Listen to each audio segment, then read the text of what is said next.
Hey, I'm Warwick, and this is a video talking about careers, how to choose a career and how to change a career. Specifically because I'm doing that right now, and I've done a lot of that up to this point.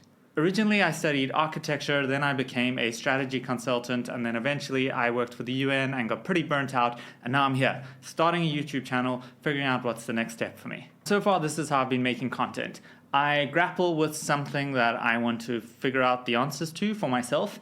I do a bunch of research of that. I get advice, I read advice, I then take the advice I like, throw the advice away that I don't like, and I come up with some kind of personal philosophy and package it all into a video like this. Right then, so now you know a bit about my career and what these videos are sometimes about. Let's dive into careers. Number one is learning what you don't like is as much as part of the game as learning what you do like. There's this narrative of trying to figure out what you want to do in your career or what you want to be in your career with this spin on it that assumes that you're going to find right answers.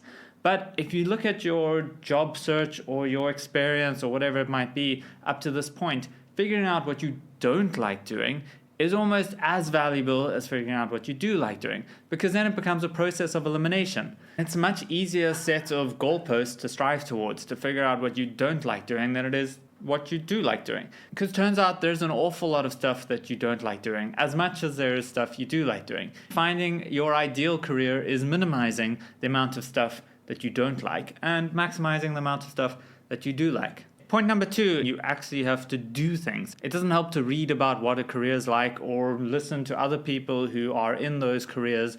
Those are helpful pieces of input, and sure, go talk to people in roles and interview as many people as possible to figure out what are those roles even about. But before you actually step into them, it's hard to know what you'll really enjoy. That's because you as an individual stepping into those roles are very different to the other people you're engaging with who are already in those roles. Now, you don't have to get a job or an internship in every potential career, but you could spend a bit of time actually trying it out. If you want to be a writer, spend a couple of hours every day writing for a week and see how you feel after that. Or if you want to be an architect, spend a lot of time fiddling around with some 3D modeling software. You need to give the career a bit of a test run to figure out if it's what you thought it might be. But that said, you're never going to get the whole picture of what it's going to be. But, some kind of experiences is better than starting with nothing at all. So give it a go. Do the thing. Point number three is quitting is extremely empowering. Once you figure out what you don't like doing, figure out how to move away from that thing you don't like doing. It doesn't have to be super drastic, although being drastic is sometimes quite liberating. After doing my master's in architecture and then deciding architecture as a career wasn't for me was a big decision at the time, which I'm glad I made. And the same more recently, having left my consulting job with the UN. The ability to say no to something while you're on the train of expectations, which has built up momentum, is a challenging thing. But it's your life, and you have control and agency over what it is you want to do. So don't get swept away by the expectations of others. If you do a master's in architecture, you must be an architect. Feel free to explore options. You don't have to go down the path that you're already set on. Number four, changing your mind is absolutely part of this whole career thing, and it's very okay to change your mind. The whole system that assumes as an 18-year-old you pick a career path and you study that thing and then you get into the job market and then eventually you're buying houses and having children and you've got a whole fulfilled life is a bit of a fallacy, because that 18-year-old you has no idea what those future experiences are going to be, and you become a very different person in life as you go through the different milestones of it.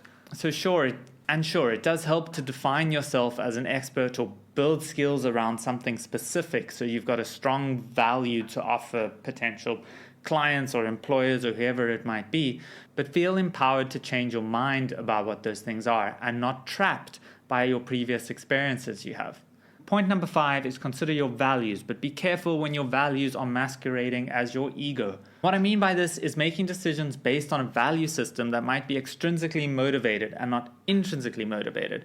So an example of this would be chasing a successful career in finance because you look up to people who have really made it in sort of the American dream. You might want to have a nice house and a fast car, but those are incentives based on how others perceive you. You would like people to look at you and think, wow, that person is really successful. I had this with my role in the UN, where I thought I wanted to be perceived as someone who does good in the world, Not so much that I actually was intrinsically driven to do good in the world. So on values, be careful about what value system you're adopting and who you're trying to impress. Number 6, follow your energy. When you are testing out your career, or if you are already in a career, or if you're talking to people about their career, monitor what bits of it really excite you and what bits of it feel really draining. If sitting behind your computer solo, just like hacking away at problems, is the thing that you really energize, but attending big meetings and arguing with other people is the thing that drains you, you need to find a career that gives you more space and autonomy to solve problems without the inputs of others.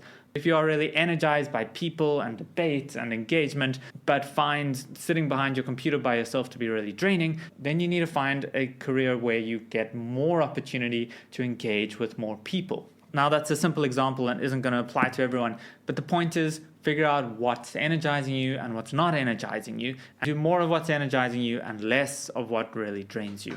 Point number 7, work won't give you everything. There's this expectation that if you find the right career, you're going to be fairly happy. The sooner that we can become comfortable with the fact that work isn't the silver bullet to our happiness, the better. We need to find something that is good enough, and then we need to explore other aspects of ourselves that work doesn't deliver. If you like being creative, find time to focus on your hobbies. If you like being active, find more time to get outdoors. No single job will be the answer to all your diverse cravings as a human being. Which brings me to point number 8, which is that every good career decision is just a trade-off that you're most comfortable to live with. You can't have your cake and eat it, as much as we would like to. Once we acknowledge that we've made our trade-offs and we need to live with them, we remove that negative talk once we're in a job.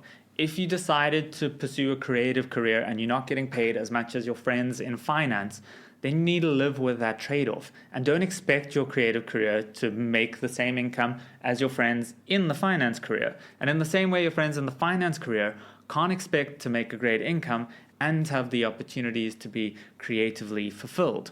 That's just an example. Obviously, there are creative careers where you can make a lot of money. But the point is that whatever decision you're grappling with, know that there are trade-offs in those decisions. Then you have to live with the outcome of the trade-offs. Number 9 is you need to make space for making career decisions. When I was working my job, I was feeling super burnt out. And to try figure out what I wanted to be while in that headspace was a very challenging thing to do. In fact, almost impossible, in my opinion. There's a lot of advice out there that seems to say start a side hustle and build side income before shifting careers or quitting a job or something along those lines. But if you don't have the headspace and the psychology to make good decisions while you're within a job, it's unlikely that you're going to build a successful side hustle or you're going to make a good next career decision. Number 10, there are very few one-way doors in career decision making. So Jeff Bezos had this idea of type 1 and type 2 decision making, where type 1 decision is an irreversible decision made. Once you go through the door, you cannot come back. But a type 2 decision is something that you could do, and with very little repercussion or recourse, you could return. And I think in a career, whatever decision you make, any decisions that you make today just add to the richness and the story of your own career journey. And these are often the things that will set you apart from others. If everyone made the same career choices and went down the same career journeys, careers would be filled with a lack of diverse personalities and diverse thoughts. The fact that you might come from a different industry or background or education is a valuable asset to many workforces. That's because diversity of thought has been proven to create richness in any work environment.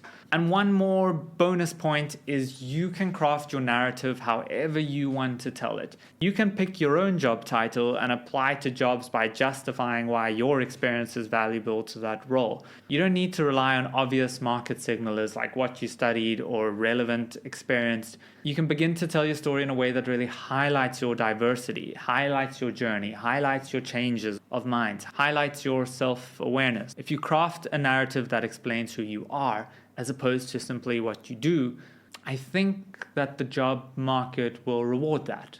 Those are my thoughts on career choices. Do I have more clarity on my next career move? Not quite. But I know I'm defining my own story, and this personal philosophy I've outlined feels like the right advice for me. If you thought this video was great, then subscribe. I'll be sharing more of my personal story of how I'm choosing to live. Bye for now.